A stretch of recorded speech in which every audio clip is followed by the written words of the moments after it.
Hello ನಮಸ್ತೆ, welcome to flavours and food prints by ಕೊಲ್ಲಾಪುರದ ಕನ್ನಡತಿ. ಎಲ್ಲರಿಗೂ ಗುಡ್ ಮಾರ್ನಿಂಗ್. ಇದು ಒಂದು ಡೈಲಿ ಹಂಗೆ ನಾರ್ಮಲ್ ವ್ಲಾಗ್ ಅಂಥೇಳಿ ಸ್ಟಾರ್ಟ್ ಮಾಡಾಕತ್ತೀನಿ. ಸೊ ಮುಂಜಾನೆ ಇವತ್ತೊಂದು ಸ್ವಲ್ಪ ಲೇಟನೇ ಆಗಿತ್ತು ನನಗೆ, ಯಾಕಂದ್ರೆ ಒಂದು ಸ್ವಲ್ಪ ಥಂಡಿ ಭಾಳ ಬಿಟ್ಟಿತ್ತು ನಮ್ಮ ಹತ್ರ. ಸೊ ಮುಂಜಾನೆ ಎದ್ಮೇಲೆ ಎಷ್ಟು ಲೇಟ್ ಆಗಿದ್ರು ನನ್ನೆಲ್ಲ ಗಿಡಗಳನ್ನ ನೋಡೋದು ಬಿಡೋಂಗಿಲ್ಲ. ಯಾಕಂದ್ರೆ ನಂಗೆ ಅದೊಂದು ಈಗ ಯಾವಾಗಿಂದ ನಾನು ಗಿಡ ಹಚ್ಚಾಕತ್ತೀನಲ್ಲ ಅವಾಗಿಂದ ಅದೊಂದು ರೂಢ ಬಿದ್ದೈತೆ. ಮಾರ್ನಿಂಗ್ ಎದ್ದ ತಕ್ಷಣ ಎಲ್ಲ ಗಿಡಗಳು ಸರಿ ಅದಾವೋ ಇಲ್ಲೋ, ಆಮೇಲೆ ಯಾವ ಗಿಡದಾಗ ಯಾವ ಹೊಸ ಹೂವು ಆಗೈತಿ ಅದನ್ನೆಲ್ಲ ನೋಡೋದು ಒಂಥರ ಖುಷಿ ಸಿಗ್ತೈತಿ. ಅದು ನಾವು ಹಚ್ಚಿದ ಗಿಡದೊಳಗೆ ಅದು ಒಂದು ಸಣ್ಣನ ಹೂವು ಆಗಿರಲಿ, ಅದು ನೋಡೋಕೆ ಭಾಳ ಖುಷಿ. ಹಂಗನ ಈ ರೀತಿ ಎಲ್ಲ ಗಿಡಗಳನ್ನ ನೋಡಿ ಮಾರ್ನಿಂಗ್ ಫುಲ್ ಚಲೋ ಸ್ಟಾರ್ಟ್ ಆಗ್ತೈತಿ. ಸೊ ನೈಟ್ ಎಲ್ಲ ಭಾಂಡೆ ತಿಕ್ಕಿ ಇಟ್ಕೊಂಡಿದ್ದೆ, ಆಮೇಲೆ ಅದನ್ನೆಲ್ಲ ಹಚ್ಚೋದಿತ್ತು. ಸೊ ಬಾಂಡೆಗಳು ಫಸ್ಟ್ ಹಚ್ಚೋಕ್ಕಿಂತ ಮೊದಲು ನಾನು ನೈಟ್ ಕಾಬೂಲಿ ಚೆನ್ನಾನು ನೆನೆ ಹಾಕ್ಕೊಂಡು ಇಟ್ಕೊಂಡಿದ್ದೆ. ಸೊ ಅವ್ನು ಕುಕ್ಕರ್ನಾಗ ತೊಳೆದು ಹಾಕ್ಕೊಂಡೇನಿ, ಕುಕ್ಕರ್ದಾಗನ ನೆನೆ ಇಟ್ಟಿದ್ನಿ.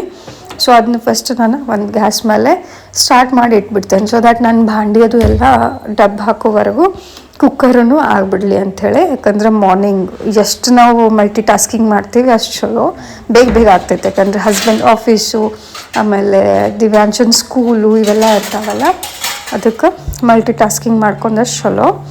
ನಾನು ವಾಮ್ ಲೆಮನ್ ವಾಟ್ರ್ ಕುಡಿದು ಚಪಾತಿ ಹಿಟ್ಟನ್ನು ನಾದ್ಕೊಂಡು ಇಟ್ಕೊಂಡೆ. ಆ ಸೈಡ್ ಕುಕ್ಕರೂ ಆಗಿಬಿಟ್ಟಿತ್ತು.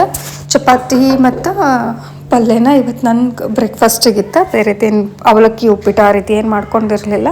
ಸೊ ಪಲ್ಯಕ್ಕೆ ಇಲ್ಲಿ ನಾನು ಉಳ್ಳಾಗಡ್ಡಿ ಬೆಳ್ಳುಳ್ಳಿ ಏನೇನು ಮಸಾಲ ಎಲ್ಲ ಬೇಕಲ್ಲ ಅದನ್ನೆಲ್ಲ ಪೇಸ್ಟ್ ಮಾಡಿಕೊಂಡು ರೆಡಿ ಮಾಡ್ಕೊಳಕತ್ತಿದ್ದೆ. ಯಾಕಂದ್ರೆ ನಂಗೆ ಬೇಗ ಚಪಾತಿ ಪಲ್ಯ ಮಾಡಿಕೊಂಡು ದಿವ್ಯಾಂಶಿಗೆ ಸ್ಕೂಲಿಗೆ ಕೇಕೂ ಮಾಡೋದಿತ್ತು. ನನಗೆ ಕೇಕ್ ಬೇಕ್ ಮಾಡೋಕ್ಕೆ ನನಗೆ ಮಿನಿಮಮ್ 40 to 45 ಮಿನಿಟ್ಸ್ ಆದರೂ ಬೇಕಲ್ಲ. ಸೊ ಇದನ್ನೆಲ್ಲ ಒಂದು ಸ್ವಲ್ಪ ಫಾಸ್ಟ್ ಮಾಡ್ಕೊಳಕತ್ತಿದ್ನಿ. ಕುಕ್ಕರು ಆಗಿಬಿಟ್ಟಿತ್ತು, ಮಸಾಲ ಮಾಡ್ಕೊಂಡಿದ್ದೆ ಬೇಗ. ನಾನು ನೈಟ್ ಒಂದು 8 o'clock ಕಾಬೂಲಿ ಚೆನ್ನಾಗಿ ನೆನೆಸಿರೋದ್ರಿಂದಲ್ಲ ಸ್ವಲ್ಪ ಚಲೋ ತಂಗೆ ನನಗೆ ಬಿಟ್ಟಿದ್ವ. ಒಂದು 2 ವಿಸಿಲ್ ಒಳಗೆ ಫುಲ್ ಮೆತ್ತಗೆ ಕುದ್ಬಿಟ್ಟು ಅದ್ರಾಗ ನಾನು ಸೋಡಾ ಹಾಕಿ ನೆನೆಸಿಟ್ಟಿದ್ದೆ. ಸೋಡಾ ಹಾಕೋದ್ರಿಂದ ಒಂದು ಸ್ವಲ್ಪ ಸಾಫ್ಟಾಗಿ ನೆನಿತಾವೆ ಕಾಬೂಲಿ ಚೆನ್ನಾಗಿ. ಸೊ ಅದರಿಂದ ಜಸ್ಟ್ 1 to 2 ವಿಸಿಲ್ ಒಳಗೆ ಫುಲ್ ಸಾಫ್ಟಾಗಿ ಕೊದ್ಬಿಟ್ವ. ಸೊ ಕುಕ್ಕರನ್ನ ಇಳಿಸ್ಕೊಂಡು ಫಾಸ್ಟ್ ಪಲ್ಯಗೆ ಒಗ್ಗರಣೆ ಹಾಕ್ಕೊಂಡಿದ್ದೆ. ಅಷ್ಟು ಮಟ್ಟ ಹಿಟ್ಟು ನಾನು ಚಪಾತಿಗೆ ಹಿಟ್ಟನ್ನು ನಾದೇ ಇಟ್ಕೊಂಡೇನಿ. ಅದು ನೆನಿತೈತಿ ಒಂದು 10-15 ಮಿನಿಟ್ಸ್ ನೆನಿತಂದ್ರೆ ಚಪಾತಿನೂ ಚಲೋ ಆಗಿ ಬರ್ತಾವೆ. ಸೊ ಹಿಟ್ಟು ನೆನೆ ಹಾಕತ್ತಿತ್ತು, ಈ ಕಡೆ ಪಲ್ಯನೂ ಮಾಡ್ಕೊಂಡೆ ಆಲ್ಮೋಸ್ಟ್ ಆಗಿಬಿಡುತ್ತೆ. ಇದಕ್ಕೇನು ಪೇಸ್ಟ್ಗಳು ಮಸಾಲಾಸ್ ರೆಡಿ ಮಾಡಿಕೊಂಡೆ. ಒಂದು ಸ್ವಲ್ಪ ಅದನ್ನ ಚಲೋ ತಂಗಿ ಫ್ರೈ ಮಾಡಿ ಹಾಕ್ಕೊಂಡ್ವಿ ಅಂದ್ರೆ ಪಲ್ಯಕ್ಕೆ ಮುಗಿದು ಬಿಡ್ತೈತಿ. ಇವತ್ತು ದಿವ್ಯಾಂಶನ್ ಸ್ಕೂಲ್ ಒಳಗೆ ಬ್ರೌನ್ ಡೇ ಐತಿ. ಬ್ರೌನ್ ಡೇ ಅಂದ್ರೆ ಅವರಿಗೆ ಏನಾದರೂ ಟಿಫಿನ್ ಒಳಗೂ ಒಂದು ಸ್ವಲ್ಪ chocolate cookies, chocolates, chocolate cake ಈ ರೀತಿ ಹಾಕಿ ಕಳಿಸ್ರಿ ಅಂತ ಹೇಳಿದ್ದಾರೆ. ಸೊ ಅದೇ ನಾನು ಕೇಕ್ ಮನೆಯೊಳಗನ ಮಾಡಬೇಕು ಅಂತ ಅಂದ್ಕೊಂಡೇನೆ. ಸೊ ಅದೊಂದು ತಲೆಗೆ ಓಡಾಕತ್ತಿತ್ತು, ಕೇಕ್ ಅವನು ಮಾಡ್ಬೇಕಂಥೇಳಿ. ಸೊ ಗಡಬಡಿಲೇ ಪಲ್ಯ ಮಾಡಿಕೊಂಡೆ. ಪಲ್ಯ ನೋಡ್ರಿ ಆಗೈತಿ, ಕುದ್ದೈತೆ. ಯಾಕಂದ್ರೆ 2 ವಿಸಿಲ್ ಒಳಗೆ ಕುಕ್ಕರ್ನಾಗನ ಚಲೋ ತಂಗಿ ಕುದ್ಬಿಟ್ಟಿತ್ತು. ದಿವ್ಯಾಂಶಗಲ್ಲಿ ಟಿಫಿನ್ನಾಗ ನಾನು ಬರೀ ಕುಕ್ಕೀಸ್ ಮತ್ತು ಕೇಕ್ ಕೊಡಾಕತ್ತಿದ್ದೆಲ್ಲ, ಅದಕ್ಕೆ ಅವನಿಗೆ ಬ್ರೇಕ್ಫಾಸ್ಟ್ ಒಂದು ಸ್ವಲ್ಪ ಹೆವಿನೇ ಇರಲಿ ಅಂಥೇಳಿ ಬೇಗ ನಾನು ಚಪಾತಿನೂ ಮಾಡಿಕೊಂಡೆ. ಇಲ್ಲಿ ಮನೆ ಒಳಗನ ಒಂದು ಸ್ವಲ್ಪ ಹೆವಿಯಾಗಿ ಚಪಾತಿ ತಿಂದ್ಕೊಂಡು ಹೋದ ಅಂದ್ರೆ ಅಲ್ಲಿ 12 o'clock ಏನಾದರೂ ಕೇಕ್ ತಿಂದ್ರೂ ನಡೀತದೆ, ಏನು ಅನ್ಸಂಗಿಲ್ಲ. ಆಮೇಲೆ ಮನೆಗೆ ಬಂದು ಮಧ್ಯಾಹ್ನ ಊಟ ಮಾಡ್ತಾನಂಥೇಳಿ ಬೇಗ ಚಪಾತಿನೂ ಮಾಡಿಕೊಂಡೆ. ಪಲ್ಯನೂ ನಮ್ದು ಘಮ ರೆಡಿ ಆಯ್ತು ನೋಡ್ರಿ. ಪಲ್ಯ ರೆಡಿ ಆಯಿತು. ಅಷ್ಟೊತ್ತಿಗೆ ನನ್ನ ಹಸ್ಬೆಂಡ್ ಹೋಗಿ ಹಾಲನ್ನು ತೊಗೊಂಡು ಬಂದ್ರೆ, ಪೂಜೆ ಮಾಡಿ ಹಾಲು ತೊಗೊಂಡು ಬಂದ್ರೆ ಅವ್ರಿಗೂ ಚಪಾತಿ ಪಲ್ಯ ಡಬ್ಬಿಗೆ ಪ್ಯಾಕ್ ಮಾಡಿದೆ. ಇಲ್ಲಿ ನೋಡ್ರಿ, ಇವತ್ತು ನಾನು ಅವನಿಗೆ ದಿವ್ಯಾಂಶಿಗೆ ಚಾಕ್ಲೇಟ್ ಫ್ಲೇವರ್ ನಾನು ಕೋಕೋ ಪೌಡರ್ ಭಾಳ ಹುಡುಕಿದೆ, ಸಿಗಲಿಲ್ಲ ಮನೆಯೊಳಗೆ. ಸೊ ಜಸ್ಟ್ ಹಂಗನ ಒಂದು ಹೆಲ್ದಿ ಕೇಕ್ ಮಾಡಿದ್ದೆ. ಕೇಕ್ ಒಳಗೆ ನಾನು ರವೆ ಗೋಧಿ ಹಿಟ್ಟು ಯೂಸ್ ಮಾಡೀನಿ, ಮೈದಾ ಯೂಸ್ ಮಾಡಿಲ್ಲ.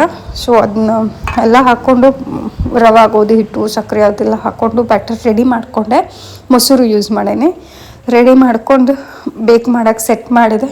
ಆಮೇಲೆ ದಿವ್ಯಾಂಶನ್ನ ರೆಡಿ ಮಾಡೋಕ್ಕೆ ಹೋದೆ. ಅವ್ನು ಎಬ್ಬಿಸಿ ಅವನ್ನೆಲ್ಲ ಸ್ನಾನ ಮಾಡಿಸಿ ಬ್ರೇಕ್ಫಾಸ್ಟ್ ಮಾಡಿಸಿ ರೆಡಿ ಮಾಡಿಸಿ ಟಿಫಿನ್ ಹಾಕಿ ದಿವ್ಯಾಂಶನ್ ಸ್ಕೂಲಿಗೆ ಬಿಟ್ಟು ಬಂದೆ.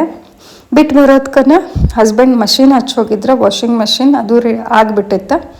ಬಂದೆ ಎಲ್ಲ ಬಟ್ಟೆ ಎಲ್ಲ ಒಣಗಿ ಹಾಕಿದೆ. ಒಣಗಿ ಹಾಕಿ ಒಂದು ಸ್ವಲ್ಪ ಹೊತ್ತು ಕೂತು ಚಿಲ್ ಮಾಡಿ ಟಿ ವಿ ಅದು ನೋಡಿ ಮತ್ತೆ ಮಧ್ಯಾಹ್ನ 1:30 ಆಯಿತು. ಅನ್ನಕ್ಕೂ ಒಂದು ಸ್ವಲ್ಪ ಸಾರಿ ಕುಕ್ಕರ್ ಹಚ್ಕೊಂಡೆ. ಕುಕ್ಕರ್ ಹಚ್ಚಿಟ್ಮೇಲೆ ಅದೇನು ಫಟಾಫಟ್ ಕುಕ್ಕರ್ ಒಳಗೆ ಆಗಿಬಿಡ್ತು ವರನ್ ಭಾತ. ಸೊ ಈ ರೀತಿ ನನ್ನ ಲಂಚ್ ಇತ್ತು. ಬಾಜಿ ಚಪಾತಿ ಮುಂಜಾನೆನ ನೋಡಿದ್ರಿ. ಮಧ್ಯಾಹ್ನಕ್ಕೆ ಒಂದು ಸ್ವಲ್ಪ ವರನ್ ಭಾತ್ ಮಾಡಿಕೊಂಡೆ, ಊಟ ಮಾಡಿದೆ. ಊಟ ಮಾಡಿ ಕೊಡೋ ಅಷ್ಟೊತ್ತಿಗೆ ದಿವ್ಯಾಂಶನ್ ಸ್ಕೂಲಿಂದ ಒಂದು ಬ್ರೌನ್ ಡೇಸ್ ಫೋಟೋಸ್ ಬಂದು ಅವನ್ನೆಲ್ಲ ನೋಡಿಕೊಂಡು ವ್ಲಾಗ್ ಎಂಡನ್ನು ಮಾಡ್ಬೇಕು ಅಂದ್ಕೊಳಕತ್ತಿದ್ನಿ. ಅಷ್ಟೊತ್ತಿಗೆ ನೈಟೂ ಒಂದು ಸ್ವಲ್ಪ ನಾನು ಇವು ಮಸಾಲ ಮಿರ್ಚಿ ಮಾಡ್ಕೊಂಡಿದ್ದೆ. ಸೊ ಅದನ್ನೊಂದು ಸ್ವಲ್ಪ ಕ್ಲಿಪ್ ಆ್ಯಡ್ ಮಾಡಿದ್ರೆ ಆಯ್ತು ಅಂಥೇಳಿ. ಸೊ ಇಲ್ಲಿ ನೋಡ್ರಿ ಮಸಾಲ ತುಂಬಿದ ಮಸಾಲ ಮಿರ್ಚಿ ಮಾಡ್ಕೊಂಡಿದ್ದೆ. ಆಮೇಲೆ ರೊಟ್ಟಿ ಇತ್ತು, ಬಿಸಿ ಬಿಸಿ ರೊಟ್ಟಿ ರಾತ್ರಿಗೆ. ಸೊ ಮಸ್ತಾಗಿ ಈ ರೀತಿ ಒಂದು ದಿನ ಹೋಯ್ತು. ಇಷ್ಟೇ. ನಿಮಗೂ ಈ ವ್ಲಾಗ್ ಸೇರಿದ್ರೆ ವಿಡಿಯೋನ ಲೈಕ್ ಮಾಡಿರಿ, ಶೇರ್ ಮಾಡಿರಿ, ಕಮೆಂಟ್ ಮಾಡಿರಿ. Thank you. Bye. Have a good day.